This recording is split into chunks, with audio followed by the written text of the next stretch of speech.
नमस्कार मंडळी, प्रेमाने बोला. धन्यरंकारजी. बघा, अवतारवाणीच्या पद क्रमांक 247 यामध्ये आपल्याला शहनशाहजी काय सांगतायत की संगी साथी स्वार्थी सारे, जीवनाचा आधार गुरु, सकल जगाची नाती मिथ्या, एकची नातेदार गुरु.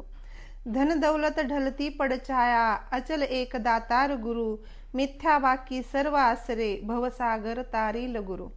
पूजन करीजो अशा गुरुचे, होई तयाचा जय जयकार, अवतार सद्गुरु विना सर्व हा अर्थशून्य आहे संसार. बघा, शहनशाहजी म्हणतात की संगी साथी सारे स्वार्थी, जीवनाचा आधार गुरु. म्हणजे जी काही सगळे साथी आहेत, सगळे सोयरे आपण म्हणतो ना, ते सगळे स्वार्थी आहेत म्हणतायत. मग त्यांना सोडून द्यायला सांगत नाहीत का? तर एका पदामध्ये शहनशाहजी अजून सांगतायत की जगात येऊन सर्व जगाशी बेशक सारे व्यवहार करा, कन्यापुत्र सगळे सोयरे यांच्या संगे प्रेम करा, परी आम्हा आपुल्या गावाचा विसर कदापि ना व्हावा, 4 दिवस राहून जगिया जाणे आहे ज्या गावा. म्हणजे शहनशाहजी आपल्याला समजावण्याचा प्रयत्न करतायत की जी नाती गोते ते स्वार्थी आहेत आणि ते तुम्हा आम्हाला माहिती सुद्धा आहे. का तर प्रत्येक जण नाती जपण्याचा प्रयत्न जरी करत असला तरी लक्षात ठेवायचे, जोपर्यंत आपल्या खिशामध्ये पैसा नाही तोपर्यंत आपण नाती जपू शकत नाही. का तर आजकाल नाती जपायला सुद्धा पैशाची गरज आहे. आमच्या इकडे खेडेगावामध्ये म्हण आहे बघा की पिशवी जड तर पाहुणी गोड. म्हणजे दिलं तर गोड, नाही तर दोड.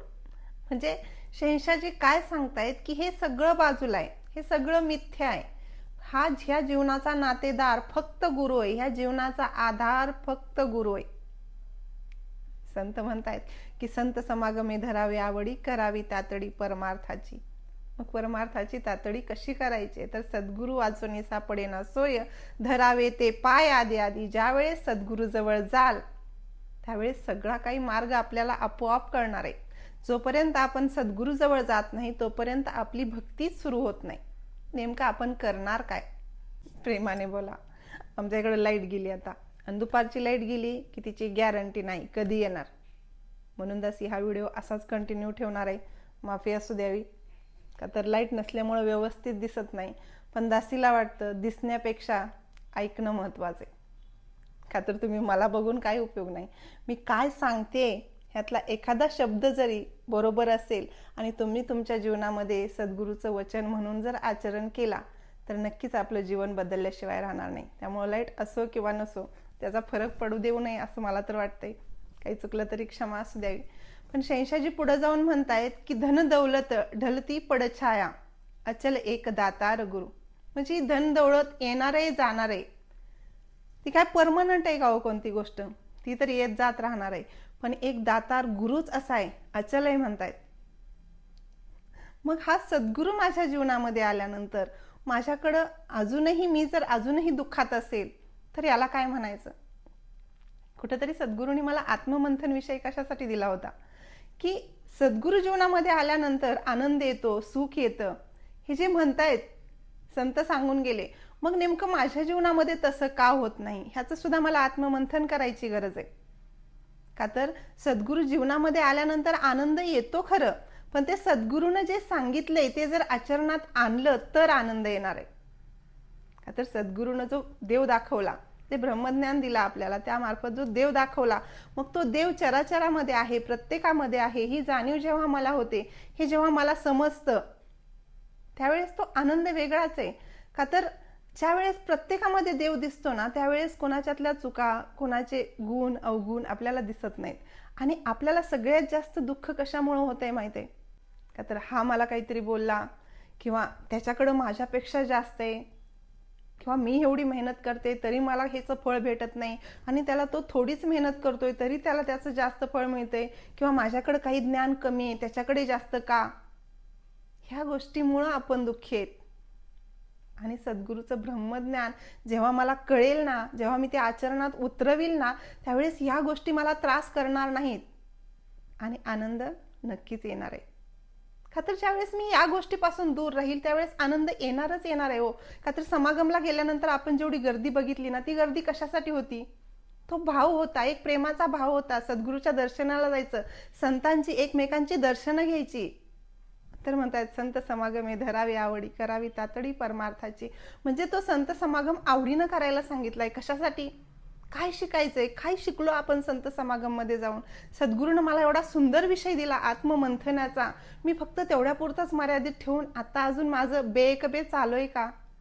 म्हणजे ह्या गोष्टीचं मला आत्ममंथन करायचंय. सद्गुरूनं मला फक्त एखाद्या महिन्यापुरता विषय नाही हो दिला, तर जन्मभरासाठी विषय देऊन टाकलाय. आत्ममंथन करा, प्रत्येकानं करा, आपलं करा. पण मला सवय दुसऱ्याचं करायची लागली, त्याचं काय? आणि कुठेतरी दुःख त्याच्यामुळे येतोय. सद्गुरूनं मला आनंद दिलाय खरा, पण मला तो घेता येईनाय. आणि ह्या गोष्टीचं आत्ममंथन करायचं. ह्या सगळ्या गोष्टीचं आत्ममंथन जेव्हा मी करेल ना, आनंद माझ्या जीवनामध्ये आल्याशिवाय राहणार नाही. पुढे जाऊन शंशाजी म्हणतायत की मिथ्या बाकी सर्व आसरे, भवसागर तारील गुरु. मला कुणाचा आसरा घ्यायचा नाही हो. म्हणजे काय सगळ्यांना सोडून द्यायचंय असा विषय नाही हो. पण कुठंतरी कुणाकडून तरी आपण एवढी अपेक्षा करून बसतो आणि ती अपेक्षा पूर्ण नाही झालं म्हणून जीवनामध्ये दुःख येतं. मग अपेक्षा करायचीच ना तर सद्गुरूकडून करा. मग कोणत्या गोष्टीची? की सद्गुरू माताजी मला बंगला होऊ द्या 4 मजली, माझी मस्त मोठी गाडी येऊ द्या फॉर्च्युनर. ह्या अपेक्षा करायच्यात का? नाही हो. त्या अपेक्षा कधी पूर्ण होणार आहेत? ज्यावेळेस माझं कर्म असेल तेवढं. बाबा गुरुबचन सिंहजी एके ठिकाणी म्हणायचे, जर तुम्हाला तुमच्या घरामध्ये सुख पाहिजे असेल, सुख सुविधा ह्या पैशानं मिळतात, आणि त्या सुख सुविधा जर पाहिजे असतील तर 8 तासाच्या ऐवजी 10 तास काम करावं लागेल, तेव्हा तुमच्या घरामध्ये त्या सुख सुविधा येणार आहेत. दे रे हरी आणि पलंगावरी म्हणून चालणार नाही. आता सद्गुरूकडून जर अपेक्षा कोणत्या करायच्यात तर सद्गुरू माताजी तुम्ही मला जे कर्म दिलेत ना ते करून घ्या. तुम्ही मला जे 5 प्रण दिलेत ना त्या प्रणावर चालण्याची ताकद मला द्या. तुम्ही जसं इच्छिताच ना आमच्याकडून कर्म, तसं कर्म आमचं होऊ द्यात. सद्गुरूकडून माझ्या ह्या अपेक्षा पाहिजेत. बाकी सद्गुरूनं तर कर्म सगळे आपल्या हातामध्ये दिलेत. मग आपल्या कर्मानुसार राजा व्हायचं का रंक हे माझ्या हातामध्ये. पुढे जाऊन शंशाजी म्हणतायत की पूजन करी जो अशा गुरुचे, होई तयाचा जय जयकार. संत तुकाराम महाराजांचं नाव आता सुद्धा निघतंय, त्यांचा जय जयकार आता सुद्धा होतोय. संत ज्ञानेश्वर माऊलींचा जय जयकार आता सुद्धा होतोय. एका पुरुषाला माऊलीची उपमा दिली जाते. कशामुळं? जय जयकार म्हणजे काय हो नेमकं? आम्हाला कुठेतरी अहंकार तर नाही की चला निरंकारी मिशन मध्ये आलो, आम्हाला प्रचारकचं पद मिळालं, आम्हाला ते स्टेज मिळालं जिथं सद्गुरू बसतायत, ह्या गोष्टीचा अहंकार? कुठेतरी त्या गाढवासारखी अवस्था माझी होईल की अहो त्या गाढवाच्या पाठीवर मूर्त्या लादलेल्या असतात म्हणून लोक त्या मूर्तीला नमस्कार करत असतात, पण गाढवाला वाटत असतं की तो नमस्कार मला आहे. कुठेतरी ती अवस्था माझी होऊ नये. का तर सद्गुरूनं ती ड्युटी नसून ती मला सेवा दिली आहे. मग ती सेवा करायची, मग माझा भाव काय? ही सेवा करताना माझा भाव काय? कुठेतरी मीपणा, अहंकार तर जागृत होत नाही. कुठेतरी या गोष्टीचं आत्ममंथन करायचंय मला, आणि त्याशिवाय माझ्या जीवनामध्ये आनंद येणार नाही. पुढे जाऊन शंशाजी म्हणतायत की अवतार सद्गुरु विना सर्व हा अर्थशून्य आहे संसार. किती सुंदर ओळ लिहिली शेवटी शंशाजींनी की या सद्गुरु विना शून्य हो, अर्थच नाही या संसाराला. का तर हा जन्म मरणाचा फेरा कशासाठी आहे? मला या मानव जन्मातून मुक्ती मिळवण्यासाठी, मोक्ष मिळवण्यासाठी. आणि ही मुक्ती, हा मोक्ष मला सद्गुरूच्या ब्रह्मज्ञानाविना मिळणं अशक्य आहे. लाईट सुद्धा आली. प्रेमाने बोला धन्यरंकारची. रोज लाईट लवकर येत नसती, पण आज लाईट आली लवकर. असो काही का असना, पण आता गरज आपल्याला कशाची माहिती आहे?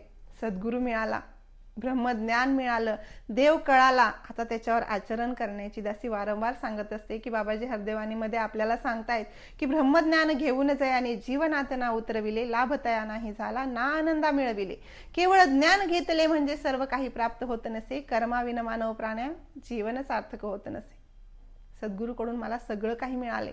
आता या गोष्टीवर जर माझं अजूनही आचरण होत नसेल तर कुठंतरी कमी पडतोय विश्वास. आणि दासी वारंवार एक विश्वासाचं उदाहरण देत असते. आज सुद्धा तेवढं उदाहरण घेईल आणि आपली रजा घेईल. प्रेमाने बोला धन्यरंकार. दासी वारंवार सांगत असते की एक माणूस दोन्ही इमारतीला मध्ये दोरी बांधून, त्या दोरीवरून, एवढ्या उंच इमारती असतात, त्या इमारतीला दोरी बांधून त्या दोरीवरून स्वतःचं लहान मूल खांद्यावर घेऊन इकडून तिकडे जात असतो. खाली बघणाराची गर्दी भरपूर असते, एवढे लोक बघत असतात, एवढ्या कौतुकाने बघत असतात, त्याचं एवढं कौतुक, फोटो काढतात, व्हिडिओ काढतात, स्टेटसला ठेवतात, म्हणजे त्याचं एवढं कौतुक विचारूच नका, इतकं कौतुक करतात त्याचं. पण ज्यावेळेस तो माणूस खाली येतो, विचारतो मी अजून ह्या दोरीवरून चालू शकतो का, सगळे लोक म्हणतात हो तुम्ही 100% चालू शकणार, आम्ही आमच्या डोळ्यानं बघितले, आत्ताच बघितले, तुम्ही पुन्हा ह्या दोरीवरून चालू शकणार, गॅरंटी आहे. सगळेजण 100% गॅरंटी देऊन सांगतात.